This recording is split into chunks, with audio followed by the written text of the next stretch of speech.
আম্পায়ারের সিদ্ধান্তে ক্ষুব্ধ প্রক্রিয়া দেখিয়ে শাস্তি পেলেন মোহামেডান স্পোর্টিং ক্লাবের অধিনায়ক তাওহিদ হৃদয়। ঢাকা প্রিমিয়ার লিগে এক ম্যাচের জন্য নিষিদ্ধ হলেন তিনি। অন্যদিকে জরিমানা করা হয়েছে সতীর্থ ইবাদত চৌধুরীকে। গতকাল শনিবার মিরপুর শেরেবাংলা জাতীয় ক্রিকেট স্টেডিয়ামে আবাহনী লিমিটেডের ব্যাটিংয়ের সময় আম্পায়ারের সিদ্ধান্তে অসন্তোষ প্রকাশ করেন ইবাদত ও তাওহিদ।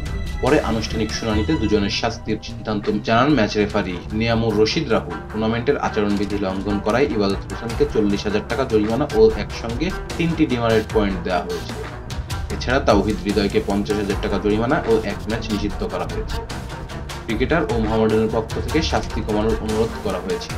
পরবর্তী তাতেই জরিমানার অর্থ মওকুফ করা হয়েছে। তবে পরের ম্যাচে নিষেধাজ্ঞা বহাল রাখা হয়েছে। নিষিদ্ধ হয় সুপার লিগের প্রথম ম্যাচ খেলতে পারবেন না হৃদয়। হৃদরোগে আক্রান্ত হয় আগেই টুর্নামেন্ট থেকে ছিটকে গেছেন তামিম ইকবাল। সুপার লিগের প্রথম ম্যাচে তাই নতুন অধিনায়ক নিয়ে খেলতে হবে Mohammedan. Rezwan Islam, B sports. Please subscribe our channel to get more information about Cricket World.